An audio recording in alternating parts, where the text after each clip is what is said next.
서울 금천구 출신의 최기상 의원입니다. 저는 요새 보통의 시민들께서 가장 많이 우려하시는 압수수색 관련한 인권 침해 관련해서 우리 일선의 법원에서 압수수색 영장을 담당하는 법관의 수를 좀 증가해 주십사. 그리고 가능하다면 구속영장 전담 법관 외에 압수수색 영장 전담 법관 제도도 시행해야 될 때가 아닌가라는 생각에서 관련하여 말씀을 드리도록 하겠습니다. 아시다시피 검찰의 압수수색 남용은 어제 오늘의 일이 아닙니다. 그런데 검찰의 압수수색 관련 남용은 법원에서 발부를 해주지 않으면 할 수 없는 일입니다. 근데 현재 아시다시피 보통의 시민들께서는 휴대폰, 인생의 축소판이라고 합니다. 그리고 컴퓨터 등에 대한 압수수색이 발부되면 그로 인한 고통은 정말 많은 분들이 힘들어하시고 또 그로 인한 두려움에도 걱정을 하고 계시지요. 그런데 압수수색의 현황을 보면 2001년에는 한 2만 5천 건 정도 압수수색 영장이 발부됐는데 최근에 보면 2019년에 28만여 건입니다. 그런데 발부율도 2019년에 89% 정도여서 경우에 따라서는 검찰이 압수수색 영장 청구를 기록을 어느 정도 만들어서 법원에 내기만 하면 그대로 다 발부해 주는 거 아닌가라는 의심 또는 걱정까지 하고 계십니다. 오늘 이 자리에 와 계신 서울 동부지방법원장님 계신데요. 공교롭게도 전국적으로 통계를 봤더니 서울 동부지방법원의 압수수색 영장 발부율이 가장 높은 곳으로 나와 있습니다. 혹시 그 관련해서 분석한 내용 있으시면 좀 말씀을 해주십시오. 제가 구체적인 통계에 대해서는 지금 세부적인 내용은 가지고 있는 것이 없습니다. 네. 예, 알겠습니다. 아시다시피 공수처 출범, 검경 수사권 조정도 중요한 검찰개혁 이슈 중 하나입니다만 보통의 시민들한테는 더 큰 영향을 미치는 것이 저는 압수수색과 구속영장이라고 생각을 합니다. 특히 압수수색 같은 경우는 우리 형사소송법과 헌법 원칙을 비추어 보면 불구속 수사 원칙이고 의무 수사 원칙인데요. 압수수색은 강제 수사 아니겠습니까? 그리고 강제 수사는 예외적으로 이루어져야 되고 이루어지는 경우라 하더라도 우리 헌법 37조의 비례 원칙을 엄격하게 준수되어야 됩니다.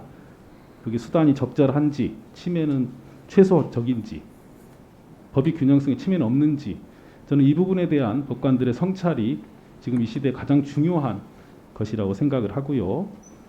그거를 우리 법원에서 많은 분들이 느끼셨을 겁니다. 우리 법원 서울고등법원장님 사법행정권 남용 사태 수사 시에 법원 행정처 차장으로 재직하셨죠. 네, 그렇습니다. 아시다시피 그때 법관들에 대한 이메일 그리고 판사실, 행정처 등에 대한 압수수색 영장이 청구되고 기각되고 발부되고 그 과정에서 법원에 많은 분들이 충격도 받으셨고 고심하셨습니다. 기억나시지요? 네. 그리고 그 당시에 그 압수수색 영장의 기각률이 보통의 사건들보다 높았다라는 것 때문에 비판도 하신 것도 사실입니다. 맞습니까? 네, 맞습니다. 근데 과연 지금 모든 다른 사건에서도 같은 고민을 우리 법관들이 하고 계시는지, 그리고 압수수색 영장의 발부에 있어서 기본권 보호를 받아야 되는 보통의 시민들도 같아야 되겠지요. 법원장님 견해가 어떠십니까? 네, 그 의원님의 그 지적에 전적으로 공감하고요.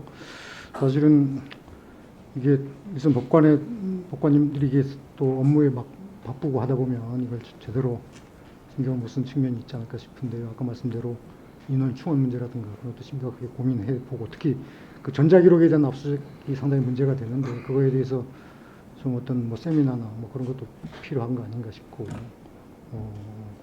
담당 판사님들이 전문화가 상당히 필요하다고 생각되고요. 이게 상당히 그 미치는 영향이 크기 때문에 앞으로 좀 신중하게 발부되고 그렇게 되야 된다고 생각합니다. 예, 알겠습니다. 아시다시피 검찰의 압수수색 관련한 비판은 이런 비판까지 있습니다. 혐의가 있어서 압수수색하는 게 아니라 혐의를 찾기 위해 압수수색을 한다. 그리고 상황과 별개로 무분별하게 이루어진 압수수색이 인권 침해 그리고 영업방해, 최근에는 변호사 사무실의 압수수색 관련해서도 문제가 되고 있습니다. 저는 법원에서 우리 헌법과 형사소송법을 중심으로 생각을 획기적으로 전환하셨으면 합니다. 구속영장과 관련해서도 저희가 구속영장 실질심사 제도를 도입하면서 불구속이 원칙이고 아주 예외적으로 구속을 한다는 원칙을 세워서 준수하려고 노력하고 있습니다. 그래서 많은 부분이 달라졌다고 생각을 합니다. 압수수색도 시대가 변했기 때문에 물적 증거의 수집 필요는 당연히 이해합니다만 법관들께서 내 핸드폰, 내 휴대폰, 내 집이 언제든지 압수수색 당할 수 있다는 우려를 동시에 가지시면서 기본이 발부가 아니고 기각이라는 점에 중심을 두시는 그런 운영을 할 수 있도록 많이 논의해 주시기를 부탁을 드리겠습니다. 이상 마치겠습니다. 네, 수고하셨습니다. 다음은 존경하는 김남국 위원님 질의해 주시기 바랍니다.